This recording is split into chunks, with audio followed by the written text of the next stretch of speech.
Hi friends, இங்கே பாருங்கள். இன்றைக்கி கரண்ட் இல்லை. இந்த ப்ளவுஸ் வந்து இன்றைக்கி தண்ணி ஊற்றுற ஃபங்க்ஷனுக்கு சாயங்காலம் கொடுக்கணும். சாயங்காலம்ல ஒரு 4 மணிக்கு கொடுக்கணும்.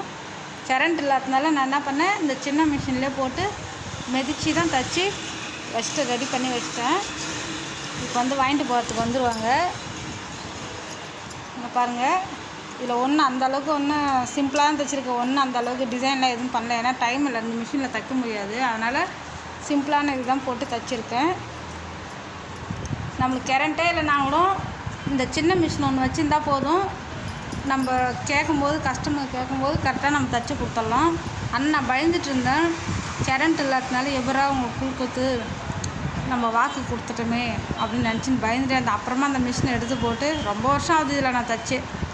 அப்புறம் இதில் தான் தைச்சி ரெடி பண்ணி வச்சிட்டேன். அவங்களும் வந்து வாங்கிறதுக்கு வந்துட்டாங்க, வாங்கிட்டு போயிடுவாங்க. இதுதான் என்னோடய குலதெய்வம். நான் ஃபஸ்ட்டு 16 வருஷத்துக்கு முன்னாடி வாங்கின மிஷின் இதுதான் என்னை இவ்வளோ நாள் என்னை படிப்படியாக மேலே கொண்டு வந்து 7 வருஷத்துக்கு முன்னாடி இந்த மிஷினை வச்சு தான் கடை வச்சேன் நான் ரோட்டில். அதுக்கப்புறம் மோட்டர் மிஷின் ஒன்று வாங்கினேன். அது சரியாக தைக்கல. அப்புறம் அதை விற்றுட்டு அதுக்கப்புறமா பவர் மிஷின் 30,000 இதை வாங்கினேன்.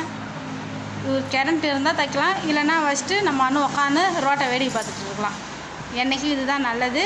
பழசு என்றைக்கும் மறக்கக்கூடாது. அதனால் நான் எங்கே போனாலும் இந்த மிஷினை என் கூடவே எந்த கடை வச்சாலும் எடுத்துகிட்டு போய் வச்சுருவேன். இல்லை வீட்டுக்கு போயிட்டுனா வீட்டில் எடுத்துகிட்டு போயிட்டு வச்சு தைச்சிட்டு இருந்தேன். எனக்கு இது ரொம்ப பிடிக்கும் இந்த மிஷின். என்றைக்கும் பழசை மறக்காதீங்க. நான் கட்டிங் வீடியோ போடுறதுக்கு இப்போ எனக்கு டைம் இல்லை. நான் போடுறேன், இன்னும் 2-3 நாள் ஆகட்டும். இப்போ கொஞ்சம் வேலை பிஸியாக இருக்கிறதுனால எதுவும் பண்ண முடியல. ஓகே, பாய்.